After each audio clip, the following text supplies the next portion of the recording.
This red chimichurri is smoky, sweet, and spicy, just like me.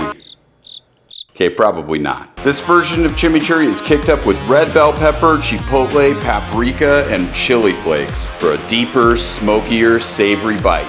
Put it on tacos, sandwiches, or just eat it off the cutting board. That's what I'm gonna do. Come on, dress up your steak. So for this recipe, you only really need one tool. I highly recommend taking the time to hand chop this, and let me tell you why. I'm gonna set this down for a second. I gotta stop waving this. So a lot of people like to use a food processor for chimichurri, and you can, but it really takes away of the integrity of the ingredients. It creates this gloopy, emulsified paste. So I don't know about you, but I like my sauces to stay fresh and last a while. That's if you don't eat this all at once. All right, down to the ingredients. So we're gonna start with some greens. And I've washed some cilantro here. I'm gonna give you guys 2 tips. So with cilantro, we're going 2 parts parsley, 1 part cilantro. You can go half and half if you prefer that. But with cilantro, you guys might know, it is totally okay to cut the stems. It is really not with parsley though. And that's just because the stems with parsley are so bitter. They just have more of an intense bitter flavor than cilantro does, and it adds a little bit more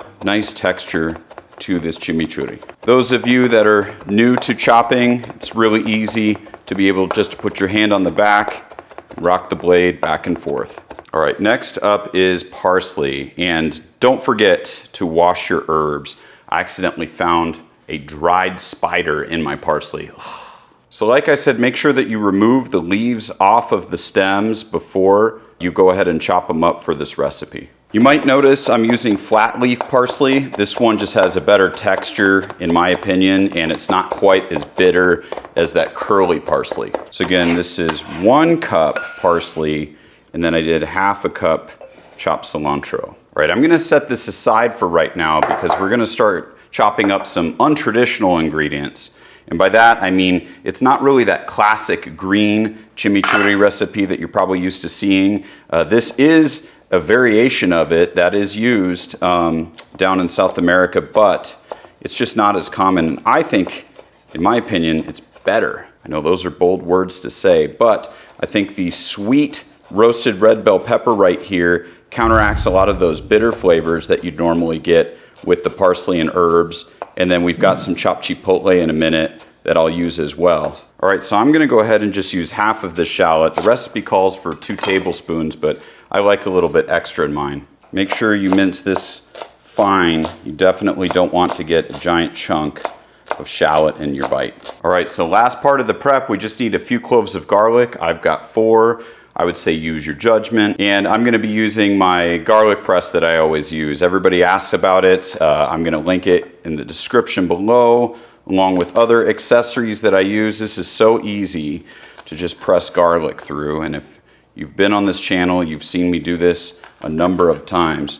And you can even do a second pass if you want it a little bit more fine. There you go. And it's pretty clean, easy to use, done. So I almost forgot to tell you, this recipe is actually out of my cookbook. In here I serve it with crispy pork belly, but it's phenomenal with steak, obviously, and chicken. So check it out in the book, lots of other great recipes. Okay, in here, so you guys can see we've got the parsley and cilantro. I don't know which one's which. We've got the red bell pepper, the garlic, the shallots, and that's all the chopping we're gonna have to do. So next, we're gonna be adding 2 tablespoons of red wine vinegar, 1 tablespoon of dried Mexican oregano, and this is not the same as the traditional oregano that you'd find like in Italian food. We're gonna add a little bit of chili flakes. That was about a half a teaspoon, but use as much as you want.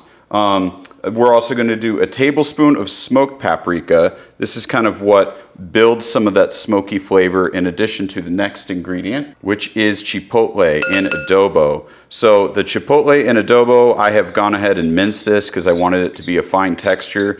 You can find this in the cans. This is really one of the huge foundations in this recipe that just takes it to a whole nother level. Then from here, the recipe calls for about a half cup of olive oil.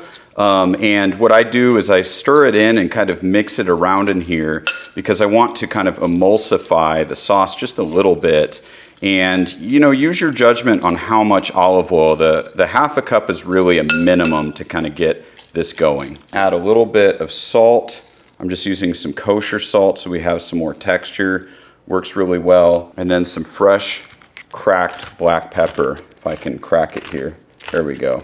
Okay, we'll give that a stir, and then we're gonna add in a little bit more olive oil. You don't want it to be drowning. This isn't like a soup, but there should be just enough to where everything can kind of float in here like this. I'm gonna add just a touch more and then taste it. All right, so big thing right now is what we wanna do is just taste to make sure that it has like enough salt and pepper in here.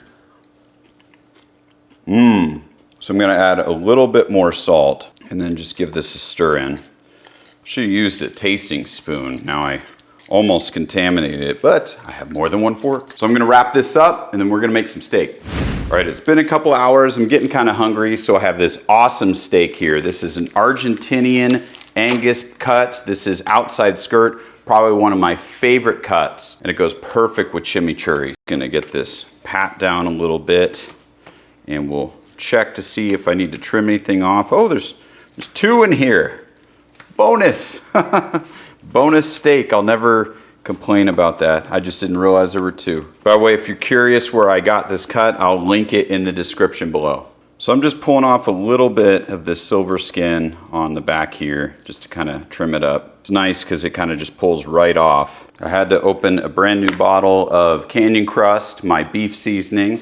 I'm just gonna season both sides pretty liberally with this. It's gonna give just nice coarse seasoning all over. And the thing with this kind of steak is that you really just wanna cook it hot and fast. In fact, because of the fat structure on here, it's really not very pleasant to eat it rare. I actually cook this steak to medium oftentimes. I know you can make fun of me all you want, but it breaks down the fat better and gives you a better mouthfeel. And I just do that with skirt steak in general. And it's so thin, it doesn't really take that long for that to happen either. Okay, I'm gonna let that hang out and I'm gonna go fire up the grill. Whew, the things I do for you guys. It is 112 out right now. Here I am standing over this fire, grilling skirt steak. Well, at least I know it's worth it. Almost forgot. I'm a firm believer in the method of just flipping over and over with skirt steak. I think it builds a great crust and prevents overcooking one side. We'll just keep this real simple today. Whew, we're getting close. It is hot. I like to temp my steaks off the grill so that you can get an accurate reading. Otherwise, the flames kind of throw everything off. So I'm gonna bring these in. These are gonna be about medium. All right, so I just pulled the steaks in. They're resting right now. It's been a few hours since I first made the chimichurri. I'd probably let it go maybe a couple more, but I'm hungry and we gotta make a video. So we've got it right here. I'm very excited about this. I'll let you guys see a close up and then let's go slice into those steaks. All right, so I'm gonna do something a little unconventional. I'm putting some of the chimichurri right on the cutting board here. Learned this from my boy, Adam Perry Lang. Or he's not really my boy, but I learned this from him and it totally makes sense and I love it. And we need to cut it across the grain, so I'm gonna do some smaller chunks first. And then we're cutting this right into the chimichurri. And then we're gonna let this kind of baste and soak up those flavors right on the cutting board. You can serve this with tacos, you can make sandwiches, or, I mean, I'm so excited just to eat it this way, I'm not even gonna wait. All right, enough talk, it's time to eat. Ah, the beard. I got stuff in my teeth. It's such a flavor explosion. You've got that just nice acid from the red wine and the sweetness from the bell peppers, and then that chipotle just totally comes and hits you, and you can taste the chili flakes. I don't even know what to say. I'm just so good. Need more. By the time I'm done describing this dish, I'll have eaten half the steak off the board. No, seriously, it's so good. I literally just ate half the cutting board. Go to the store, get these ingredients. Let me know what you think of the recipe. And if you like this video, I hope that you like, subscribe, and we'll see you guys next time. Cheers.